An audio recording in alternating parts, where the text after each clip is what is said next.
Today I'm going back in time to explore Spore, everyone's favorite game about evolution. The other day I was on Reddit, one very cash money challenge idea. The genocidal herbivore, a vegan species of a diet restricted to vegetable and fruit, but capable of mass violence upon other species for evolution. It began the cell stage. Meet our species, the Herbivore, an organism whose inability to digest meat belies its destiny at the top of the food chain. Now merely a single cellular organism capable of digesting only romaine lettuce. I began as a nice smooth boy, gliding innocuously from vegetable to vegetable, growing and changing. Like original sin, I discovered the spike, the first evolutionary adaptation that allowed my species to commit violent acts of aggression against evolutionary competitors. But let's not get ahead of ourselves. The Herbivore began as an entirely non-aggressive species, mating and merely adapting these spiky features as a mechanism for defense, like an angry, photosynthetic Beyblade. This was how the Herbivore carved out its early evolutionary niche, being propelled by stronger big boys toward larger hunks of romaine lettuce, until it developed such low self-esteem and good defensive mechanisms for curling up in the fetal position. The Herbivore developed spikes all over its supple body through natural selection, and by 3,300 million years later, it had developed a small boy, smooth brain, capable of reason. Unfortunately, the whole species was cursed with polyphemus cyclops disease and had one eye, even as it ventured onto land for the exciting embarkment upon the creature stage. The Herbivore retained its innocuous babby mouth, but sprouted supple, toned thighs for its amphibious adventure onto the sands. From the very beginning, it's fruit trees.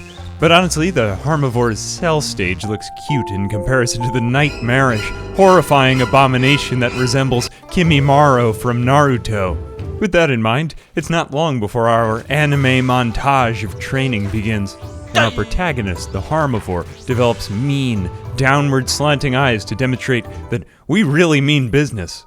Like a vegan bodybuilder, we're murderously violent toward other people and believe that other people aren't good as us because they haven't suffered, so we turn our anger against them and other intelligent life forms. Although the Herbivore didn't eat its victims, it flexed on them with its luscious, voluptuous thighs and posterior. Enemies didn't know whether to run away or rush toward us in interspecies mating ritual because of how thick with 2 C's we were. This fake-out lent our species the evolutionary niche required for non-competitively making its way up the food chain. Perfect evolutionary fertilizer for the enwrinkling of the smooth brain over the next 621 million years.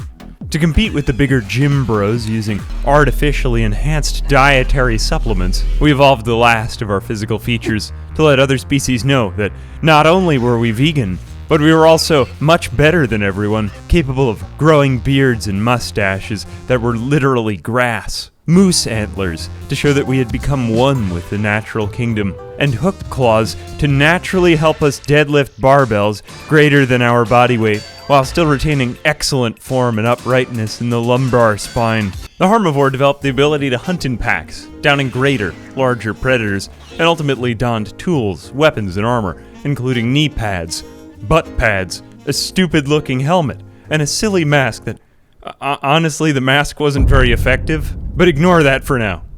The tribal stage. The tribal stage commenced with the seeking of more natural, plant-based dietary supplements.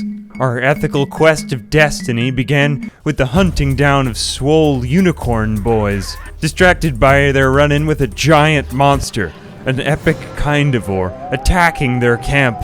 Using the accentuated waddling of our butt pads to distract our enemies, we were able to burn down their camp and render them and their base predatory impulses extinct once and for all while subsisting entirely on a vegetable-based diet, because cannibalizing the corpses of our enemies would be savagery beneath our dignity. Besides, eating so much grass, after all, rendered us innate camouflage.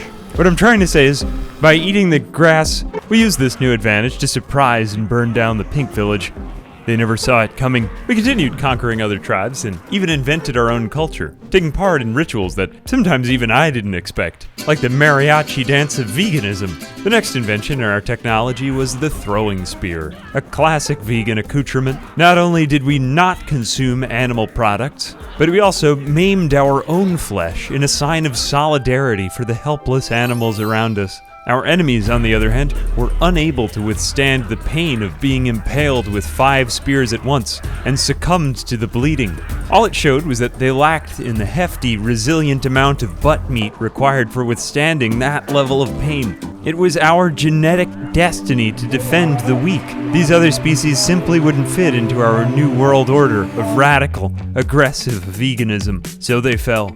The brown village, the pink village, the cyan village, leading to sillier masks, pointier hats, and more advanced, contoured butt pads. The tribe thrived, collecting vegetables between invasions, making sure always to leave enough for the stupid lesser animals around us.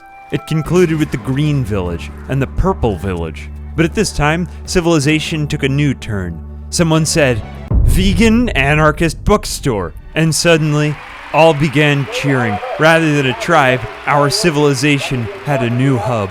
Tribal leaders spoke of vegan nuclear war, vegan tanks. We celebrated our glorious civic revolution by building, the Prius. This Prius. This one has cannons and claws so that when it walks around on the ground it looks like it's going noom noom noom noom noom. There it was, civilization seated by the glorious invention of the vegan anarchist bookstore and Prius. And we were all really mad, but we channeled our anger to innovate. We built vegan photosynthesis factories, vegan entertainment chamber, and gentrified inner city housing. It wasn't long before we'd built up reliable, strong cities, and our Priuses were bombing hostile city-states with their sustainable, eco-friendly cannons. They all fell. The green people, the orange people, the red people. Our sea and aircraft were also Priuses, but they were red because of how angry we were at all the other people for not agreeing with us. Our vegan planes shot lasers, conquering the pink nation, the other red nation, blue, yellow, and at last the purple nation, turning our eyes to the skies and the glorious invention of civilization's ship to the stars, a Prius that could be launched into outer space. The space stage, 3,933,119,600 years since the dawn of our species, the Herbivore took its first intrepid steps beyond the confines of our atmosphere in a Prius, now outfitted with GPS technology from 2018 and able to navigate among the stars. Instead of going on needless chore after chore, you just zapped them. Even if I lost 1 or 2 or 3 or 4 Priuses, it was enough to annihilate the buildings of the Draguzi Empire, whose cities fell like dominoes in our conquest of their homeworld, even after they kept trying to surrender, but we wouldn't let them. We let the Werbals Empire off with a trade route. War doesn't pay for itself, especially without quantitative easing. After solidifying our trade route, we offered our hand in alliance. They decided they would agree on one condition: perform for them a favor as a sign of our loyalty.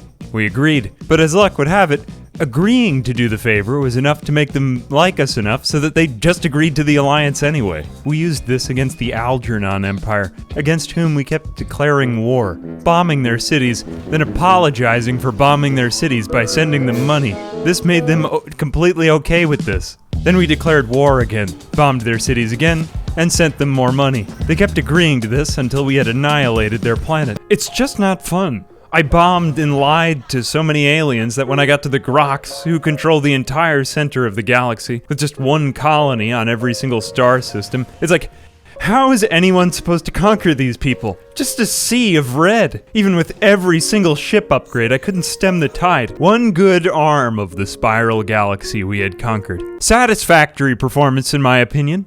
The Herbivore had come further than the Kindivore, the pitiful worm, or any other bizarre species that now inhabit my even more growingly bizarre save file in this incredible game, this masterpiece of 2008 technology, a video game / disjointed tech demo. And that's why I love Spore, and I keep coming back year after year. Anyway, thanks for watching, and thanks to my patrons who consume only natural dietary supplements. I'm Ambiguous Amphibian. Until next time.